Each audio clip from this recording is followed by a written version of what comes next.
बिस्मिल्लाहिर्रहमानिर्रहीम। अस्सलामु अलैकुम वरहमतुल्लाह। मेरा नाम है मोहम्मद हैदर ज़िया और आप देख रहे हैं मेरा YouTube channel chemistry best solutions.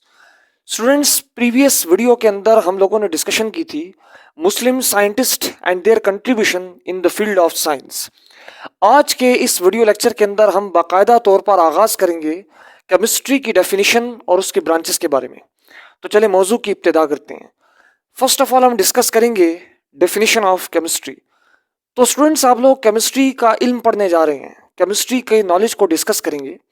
ठीक है, अभी आप लोग एटम पढ़ेंगे, एटम से रिलेटेड मुख्तलिफ डिस्कवरीज पढ़ेंगे, फिर आप पीरियोडिक टेबल पढ़ेंगे, मुख्तलिफ रिएक्शंस पढ़ेंगे। यानी ये एक सीरीज में आपके टॉपिक्स हैं जो आपका वेट कर रहे हैं अनकरीब आने वाले चैप्टर्स में।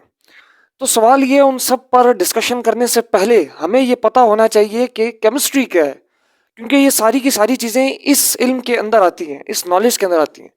तो आज हम सबसे पहले डिस्कस करेंगे डेफिनेशन ऑफ केमिस्ट्री। तो लिखा हुआ बोर्ड पर, व्हाट इज केमिस्ट्री, क्या है केमिस्ट्री। तो chemistry is defined as the branch of science which deals with the study of.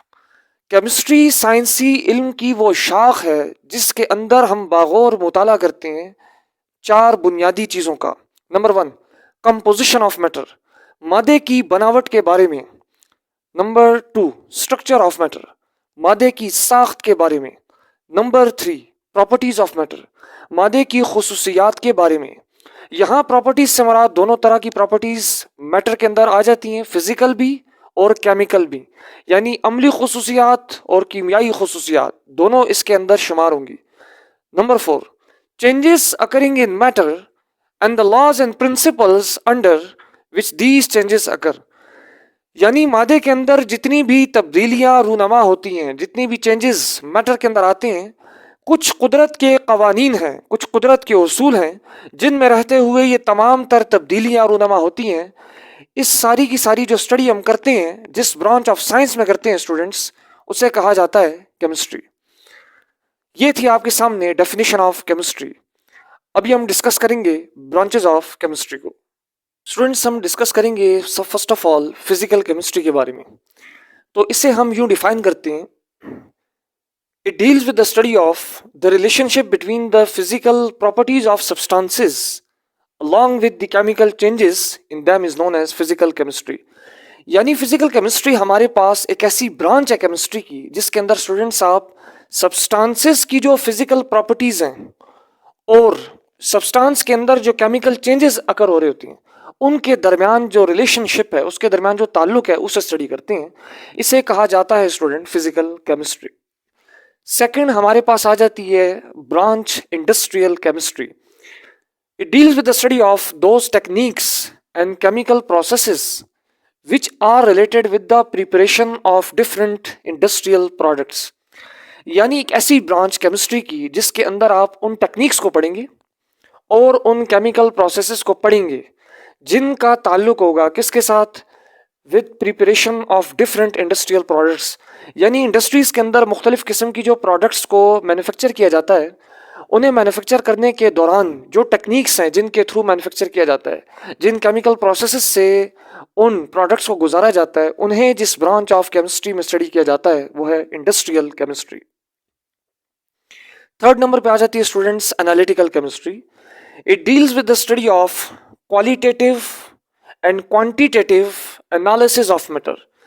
अच्छा स्टूडेंट्स, इसको ज़रा समझना ज़रूरी है कि क्वालिटेटिव और क्वांटिटेटिव एनालिसिस से क्या मुराद है।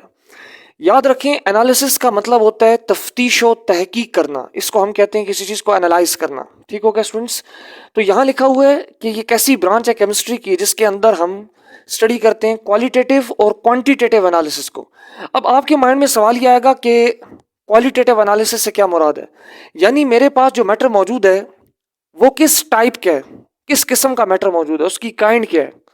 अगर आप किसी मैटर को एनालाइज कर रहे हैं उसकी काइंड की बेसिस पर, उसकी टाइप की बेसिस पर, तो इस एनालिसिस को कहा जाएगा क्वालिटेटिव एनालिसिस। और अगर आपके पास मैटर मौजूद है और आप मैटर का जो एनालिसिस ले रहे हैं, उस पर जो तफ्तीश व तहकीक कर रहे हैं, वो उसकी मिकदार से रिलेट करती है, यानी उस तफ्तीश व तहकीक का जो ताल्लुक है वो उसकी क्वांटिटी के साथ है, तो इस तरह के एनालिसिस को क्वांटिटेटिव एनालिसिस कहते हैं। फॉर एग्जाम्पल, स्टूडेंट मेरे पास ये मार्कर मौजूद है और मुझे भी पता है, आपको भी पता है ये मैटर है। क्यों? क्योंकि आपने पढ़ा था कि मैटर यानी मादे की तारीफ आपने क्या पढ़ी थी? आपने पढ़ा था स्टूडेंट्स के मैटर उस चीज को कहा जाता है जिसके पास कोई मास हो और वो जगह घेरे, यानी मास भी हो और वॉल्यूम भी ऑक्यूपाई करे, स्पेस भी ऑक्यूपाई करे। उस चीज को हम क्या कहते हैं? उस चीज को हम कहते हैं कि वो मैटर है। अब ये मार्कर क्योंकि मैटर है, तो अब मैं इस पर क्वालिटेटिव और क्वांटिटेटिव एनालिसिस आपको सिखाऊंगा कि किस तरह अप्लाई किया जाएगा। फॉर एग्जांपल, इस मार्कर का जो कलर है वो ब्लैक है, तो इसका जो कलर है ये इसकी क्वालिटी है। इसी तरह ये मार्कर किस चीज से बना हुआ है? मैं कहता हूं ये प्लास्टिक से बना हुआ है। तो ये क्योंकि ये प्लास्टिक से बना हुआ है, ये इसकी क्वालिटी है। तो क्वालिटेटिव एनालिसिस में दो चीजें आ गई, एक इसका कलर आ गया और दूसरी इसकी नेचर आ गई कि किस नेचर से बना हुआ है। दूसरे नंबर पे आता है क्वांटिटेटिव एनालिसिस। अब मैं आपसे कहता हूं कि इसे बनाने के दौरान जिस फैक्ट्री में ये मैन्युफैक्चर किया गया है उसने कितने ग्राम प्लास्टिक इसके अंदर इस्तेमाल किया है। तो ये आ गई है यहाँ पर क्वांटिटी कि प्लास्टिक क्या है। प्लास्टिक हमारे पास इसके अंदर मौजूद मटेरियल है जो इस्तेमाल हुआ है। उस मटेरियल की अब क्वालिटी पे बात नहीं हो रही, अब बात हो रही है उसकी क्वांटिटी पे, उसकी मिकदार पे। तो ये जो एनालिसिस होगा इसे कहा जाएगा क्वांटिटेटिव एनालिसिस। तो इस तरह स्टूडेंट्स नेचर में एग्जिस्ट करने वाला जितना भी मैटर है उसके दो तरह के एनालिसिस पढ़ते हैं इसमें, क्वालिटेटिव और quantitative. This is known as analytical chemistry. Fourth हमारे पास ब्रांच आती है केमिस्ट्री की जिसे कहा जाता है इन्वायरमेंटल केमिस्ट्री। नाम पर गौर करें, इन्वायरमेंटल से मुराद है इन्वायरमेंट यानी हमारा माहौल, हमारी सराउंडिंग्स। तो इस ब्रांच ऑफ केमिस्ट्री के अंदर हम स्टडी करते हैं, deal with the study of interaction of chemical substances या फिर कह लें chemical processes with environment and there impact on it. यानी हमारा जो माहौल है, हमारा जो इन्वायरमेंट है, उस इन्वायरमेंट में जितने भी केमिकल सब्सटेंसेस जो इस इन्वायरमेंट में प्रेजेंट हैं वो किस तरह असरअंदाज हो रहे हैं। उनका जो इंटरेक्शन है हमारे माहौल के साथ, उन केमिकल कंपाउंड्स का, केमिकल सब्सटेंसेस का, वो किस तरह का इंटरेक्शन है और किस तरह वो हमारे माहौल पर इम्पैक्ट जो है वो क्रिएट कर रहे हैं। इस सारी की सारी जो स्टडी है जिस ब्रांच ऑफ केमिस्ट्री में की जाती है स्टूडेंट्स, उसे कहा जाता है इन्वायरमेंटल केमिस्ट्री। स्टूडेंट्स अब हम डिस्कस करेंगे next branch of chemistry which is known as organic chemistry. तो लिखा हुआ है, it deals with the study of those compounds which contain carbon and hydrogen और called hydrocarbon and their derivatives is known as organic chemistry. तो question ये कि organic chemistry किसे कहते हैं? स्टूडेंट्स एक ऐसी ब्रांच है केमिस्ट्री की जिसके अंदर आप उन कंपाउंड्स को स्टडी करते हैं या उन केमिकल्स को स्टडी करते हैं जो कार्बन और हाइड्रोजन से मिलकर बने होते हैं। यानी जो भी हमारे पास केमिकल कंपाउंड होगा, केमिकल स्ट्रक्चर होगा, केमिकल फार्मूला होगा जो इस ब्रांच में डिस्कस किया जाएगा, वो खालिसतन प्योरली सिर्फ और सिर्फ दो एलिमेंट्स पर मुश्तमिल होगा जिसे कहा जाता है कार्बन और हाइड्रोजन। कार्बन और हाइड्रोजन ये दो एलिमेंट्स के लिए जो कंबाइनली एक टर्म इस्तेमाल की जाती है जिसे कहा जाता है हाइड्रोकार्बन। उस कंपाउंड को, उस स्ट्रक्चर को हम हाइड्रोकार्बन कहेंगे जो खालिसतन कार्बन और हाइड्रोजन से मिलकर बना हुआ होगा। इस तरह के कंपाउंड्स की जो डिस्कशन है, जो स्टडी है, वो की जाती है ऑर्गेनिक केमिस्ट्री के अंदर, as well as their derivatives. इस टर्म को जरा समझना, डेरिवेटिव से क्या मुराद है? डेरिवेटिव का मतलब होता है किसी चीज को किसी चीज से हासिल करना, अखज करना। यहां पर हम बात कर रहे हैं हाइड्रोकार्बन की। तो अगर हाइड्रोकार्बन्स के अंदर थोड़ी बहुत चेंजिंग कर ली जाए, थोड़ा बहुत स्ट्रक्चर में डिफरेंस क्रिएट किया जाए किसी तीसरे एटम को ऐड करके, तो जो फाइनल स्ट्रक्चर आपके सामने बनेगा वो कहलाएगा derivative of that particular structure. For example students, अगर आपके पास मिल्क मौजूद है तो मिल्क से आप योगर्ट की फॉर्मेशन कर सकते हैं, चीज की फॉर्मेशन कर सकते हैं, बटर की फॉर्मेशन कर सकते हैं। तो आप कहेंगे कि चीज हो गया, बटर हो गया, योगर्ट हो गया, ये तीनों चीजें जो मिल्क है उसके डेरिवेटिव हैं क्योंकि मिल्क से हासिल किए गए हैं। तो हाइड्रोकार्बन से जो चीज हासिल की जाएगी उसे डेरिवेटिव ऑफ हाइड्रोकार्बन कहा जाएगा। मिसाल के तौर पे फर्ज करें मेरे पास एक स्ट्रक्चर मौजूद है एक कंपाउंड का जिसका नाम है मीथेन। मीथेन हमारे पास जो गैस है इसका अमूमन इस्तेमाल किया जाता है बर्निंग प्रोसेस के लिए।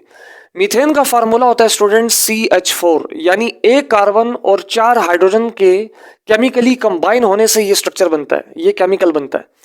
अब जो CH4 है मीथेन, स्टूडेंट्स इसमें अगर आप गौर करें या नोटिस करें तो ये प्योरली सिर्फ और सिर्फ दो एलिमेंट्स से मिलकर बना है, कार्बन और हाइड्रोजन से, तो इसे हम कहेंगे हाइड्रोकार्बन।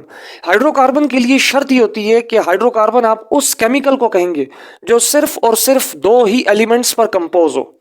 लेकिन डेरिवेटिव ऑफ हाइड्रोकार्बन से क्या मुराद है?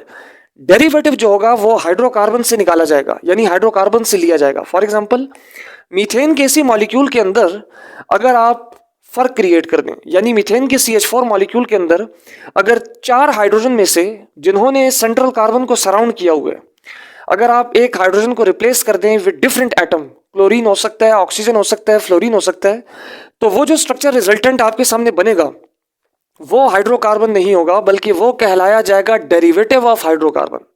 तो ये बात आप लोगों ने ज़हन में रखनी है। ये एक बहुत बेसिक डिफरेंस है जो अक्सर स्टूडेंट्स को पता नहीं होता बेसिक लेवल पर। इंशाल्लाह मैट्रिक लेवल पर जब आप जाएंगे, आपका मैट्रिक क्लास के अंदर एक पूरा ब्रीफ चैप्टर है ऑर्गेनिक केमिस्ट्री, जहां पर आप organic compounds as well as hydrocarbon की डिटेल स्टडी करेंगे। लेकिन इस लेवल पर 9th में क्योंकि आप मौजूद हैं, अभी आप अपनी बेसिस को स्ट्रॉन्ग कीजिए, तो इस लेवल पर आपने ये बात ज़हन में रखनी है कि हाइड्रोकार्बन एक ऐसे केमिकल कंपाउंड को, एक ऐसे केमिकल स्ट्रक्चर को कहा जाता है जो खालिसतन प्योरली सिर्फ और सिर्फ दो एलिमेंट्स पर कंपोज हो। और वो दो एलिमेंट्स क्या होंगे स्टूडेंट्स? कार्बन और हाइड्रोजन। और डेरिवेटिव ऑफ हाइड्रोकार्बन किसे कहा जाएगा? कि जब आपके पास कोई हाइड्रोकार्बन वाला कंपाउंड मौजूद हो और उसके अंदर कोई तीसरा एलिमेंट आप ऐड कर दें, ठीक हो गया, कोई डिफरेंट एलिमेंट, यानी वो कार्बन और हाइड्रोजन से हट के उनके अलावा कोई और हो, वो फ्लोरीन हो सकता है, सल्फर हो सकता है, ऑक्सीजन हो सकता है, तो जो रिजल्टेंट स्ट्रक्चर बनेगा अब वो हाइड्रोकार्बन नहीं कहलाएगा, वो कहलाएगा डेरिवेटिव ऑफ हाइड्रोकार्बन। क्योंकि हाइड्रोकार्बन के अंदर आपने तब्दीली करके उसमें एक डिफरेंट तीसरा कोई एटम ऐड करके या मुख्तलिफ तरह के एटम्स उसमें ऐड करके आपने स्ट्रक्चर को बदल दिया है, तो that structure is known as derivative of hydrocarbon. तो ये बात आप लोगों ने ज़हन में रखनी है। तो ये जो सारी की सारी स्टडीज की जाती हैं वो की जाती हैं ऑर्गेनिक केमिस्ट्री के अंदर। नेक्स्ट हम मूव करते हैं इन ऑर्गेनिक केमिस्ट्री के अंदर। तो लिखा हुआ है, it deals with the study of all elements and compounds except hydrocarbons and their derivatives. Most important point है, जरा समझें। ये एक ऐसी ब्रांच है केमिस्ट्री की जिसके अंदर आप तमाम के तमाम तर एलिमेंट्स को स्टडी करते हैं, तमाम के तमाम तर कंपाउंड्स को स्टडी करते हैं, लेकिन दो चीज़ों का आप स्टडी नहीं करते। वो दो चीज़ें कौन कौन सी हैं? एक्सेप्ट हाइड्रोकार्बन, यानी आप उन कंपाउंड्स को हरगिज स्टडी नहीं करेंगे इन ऑर्गेनिक केमिस्ट्री के अंदर जो खालिसतन दो ही एलिमेंट्स पर कंपोज हैं, यानी कार्बन और हाइड्रोजन पर, ठीक हो गया। एंड देयर डेरिवेटिव्स, और वो कंपाउंड्स जो डिराइव किए गए हैं, जो हासिल किए गए हैं, किससे? हाइड्रोकार्बन से, उन्हें कहा जाएगा डेरिवेटिव्स ऑफ हाइड्रोकार्बन। उन्हें भी इन ऑर्गेनिक केमिस्ट्री के अंदर स्टडी नहीं किया जाता। This is known as inorganic chemistry. Next branch है हमारे पास केमिस्ट्री की, न्यूक्लियर केमिस्ट्री। तो लिखा हुआ है students, it deals with the study of nucleus. इस ब्रांच ऑफ केमिस्ट्री के अंदर आप न्यूक्लियस को स्टडी करते हैं। Changes occurring in the nucleus, nucleus के अंदर जो चेंजेस आते हैं उनके बारे में आप स्टडी करते हैं। Properties of particles present in the nucleus, nucleus के अंदर जो पार्टिकल्स मौजूद हैं उन पार्टिकल्स की क्या प्रॉपर्टीज हैं, उनकी क्या खुसूसियात हैं, उनके बारे में आप डिस्कशन करते हैं। एंड इमिशन और absorption of radiation from the nucleus, और न्यूक्लियस में से जो इमिशंस होती हैं, जो रेडियो एक्टिव इमिशंस होती हैं, जिससे अल्फा, बीटा और गामा इमिशंस कहा जाता है, या न्यूक्लियस जो रेडिएशंस एब्जॉर्ब करता है, उनकी जो डीप स्टडी की जाती है स्टूडेंट्स, वो न्यूक्लियर केमिस्ट्री के अंदर की जाती है। तो this is known as nuclear chemistry. जैसा कि नाम से भी जाहिर है कि इस ब्रांच ऑफ केमिस्ट्री के अंदर आप खालिसतन सिर्फ और सिर्फ एटम का जो न्यूक्लियस होता है उसे स्टडी करते हैं, ठीक हो गया। नेक्स्ट ब्रांच है बायोकेमिस्ट्री।